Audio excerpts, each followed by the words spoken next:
Hey guys, what's up? It's Sarah Jane. Thank you for coming back to my YouTube channel. So today I'm reacting to things that you guys suggested. Today is Cruella behind the scenes. So this suggestion was a little over a month ago. I know Cruella has come out on Disney Plus. I have not watched it yet because it's still pay to get it and all that. I'm gonna try to wait until it comes out for free on Disney Plus because we already pay for Disney Plus. And yeah, at this point, the only ones that I've seen are ones that like my mom paid for the Mulan one, and then my friend paid for Raya and the Last Dragon because he has 3 kids and they've watched it many times before it came out to Disney Plus for free. So with that being said, this one is almost 10 minutes long. I'm just gonna jump in. 3, 2, 1.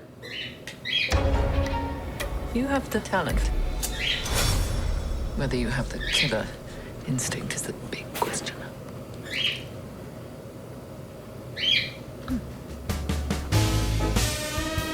It's just what you always remember is just that coat and the hands. The hands and the gloves and these huge eyes. I mean, Em's got these massive kind of car headlamp eyes, so she couldn't be more right for it. But also because she's her, you're very drawn to her, and that's very important. You couldn't make this film She if is you didn't so really good want at to it. watch that person. To first see the entire look of Cruella together, I have 2 to admit I Emmas. took a lot of pictures. I did a lot of my, I don't have social media, but I would imagine that when you do and you want to take pictures of yourself, that was like my day as Cruella. It was a very narcissistic day, which is perfect for Cruella. It was so cool. It was so cool to see, people that talented bring her to life in that way, and me get to just sit there and have this hair and makeup and these clothes put on me. It was, felt very lucky. It's all emotionally motivated in terms of Stella to Cruella. She's been told, of what she believes is the right thing to do in life, and the way that you're supposed to behave. And it's actually a conflict with who she is as a person in the sense of what she's going after. She doesn't think within the lines. So she, for a while, is going against her instincts. And that's where she really suffers the most. And it's not until she really leans into who she is as a person, and regardless of the repercussions, that she really starts to thrive. And that's partly what the Cruella side of her that's is. how I felt they The were part gonna that she take leans this into it for the motivations, unfortunately, are kind of dark and sinister. So that's where it gets complex, and her character gets interesting. I think what's brilliant about it is that you think you know the Cruella de Vil story because we've had a couple of movies, and we had the I think it was 1961, the original. So I think people's idea of Cruella is that she is this sort of really mean, unhinged woman, and she treats animals poorly and things like that. But I think what they're gonna get from this that they maybe didn't expect was seeing how she came to be and seeing like the human side of her. I think the movie is really good at showing like a fully fleshed out human being rather than just somewhat a caricature that we've seen in previous iterations. Dear the light.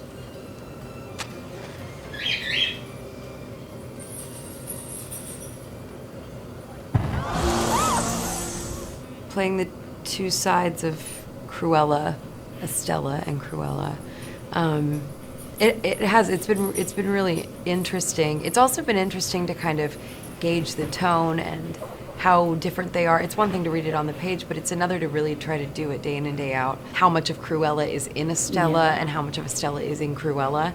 But I think it's kind of fantastic because it's the personification of those 2 sides of her hair. There's kind of like the dark and the light. But one of the great things I think about the way that Stella, it's just knowing the original she's a Stella, Cruella, is written is that she's not, if she's the white, she's not like this pure, sweet, kind of unattainably, perfect creature. She's full of vim and vigor, and she's feisty and smart and is a con artist. So she definitely has a lot of personality, which I love. Creative people can be temperamental.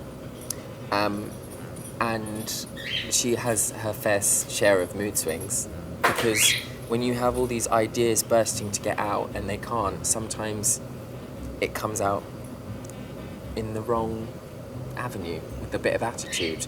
But ultimately she's just desperate to show the world who she is. Emma's character, the Baroness, is a dyed-in-the-wool, narcissistic, over-the-top, fashion-obsessed, Dalmatian-obsessed piece of work.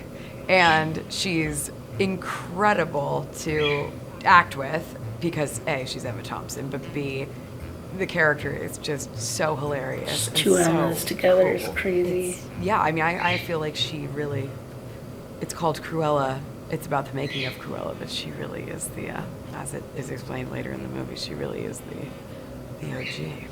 It's quite hard for me to have any friction with Em Stone because we're sort of such good friends and love each other. So, and I'd met her long before, so I knew that we were going to have a good time. So, yes,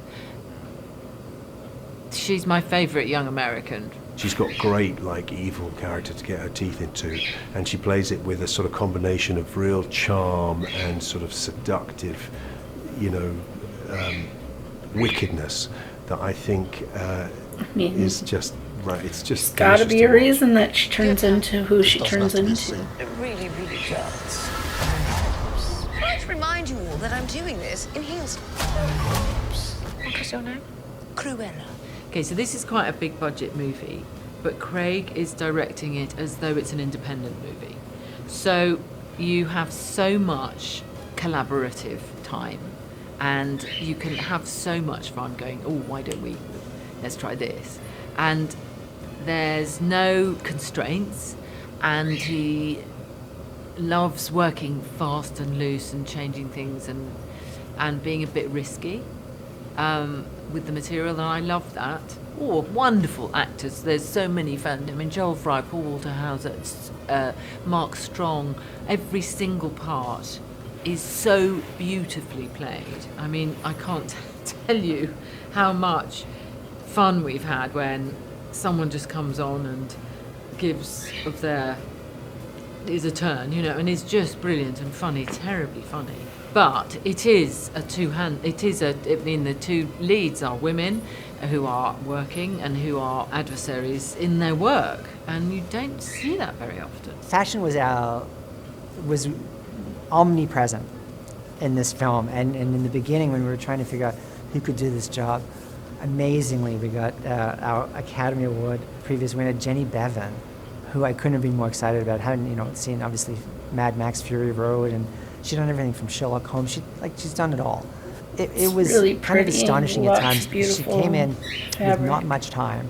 The amount of outfits that she had to figure out, and they really had to be a statement. And I know she even said it Look at herself. their designers This film was for it. actually much It's more complex crazy. from the costume side, because not only were we doing characters and having to create characters with costume, they were both fashion designers, so they both needed their whole fashion line that I knew the audience would be very critical about. And it has the risk of taking her out of the movie. So in some ways, we spent more time on the fashion lines than the bet. actual characters, because that's That's the whole something she's been point doing of them being forever. there. It was a tall order, and she absolutely delivered. What I love about all her different looks is how far we were able to go with them and how different they all are as well. I always kept thinking of her as a kind of master of disguise for a lot of the film, really. So the greatest thing was the difference in all of them. For the black and white ball, there's a real kind of elegance to that, and I like that there's a story behind everything. So for the black and white ball, I wanted there to be something that was, maybe the hairstyle would have been something she would have gone to the black and white ball with had she been invited under different circumstances, but then there's the Cruella kind of real messed up punky look to it as well. So and then the red carpet moments were just so much fun, those kind of pop-up moments. And I don't know what's my favourite. Every time we do one, she steps out this room and everyone says, that's it, it's my favourite. But again, I wanted them to look very different. So for the future, she arrives on a motorbike, the costume's sort of more masculine, it's harder, so to have almost like graffiti written across her face. And the font that I used for that is the same font as Sex Pistols' album. So I wanted that to tie in as well to the punk theme. I love that garbage dress. I hadn't seen it in person. I had seen pictures of it, so putting it on was just like mind-blowing. And a 40-foot train, and it's just it's like things you only ever imagined and think you would actually put on your body and carry behind you on a garbage truck. But yeah, and my favorite piece of clothing that they created was the coat at the very end of the movie. The coat in the last scene is just beyond stunning, and I am hoping they'll let me take it home with me, but I doubt it. Don't worry, there's lots more bad things coming. Perhaps.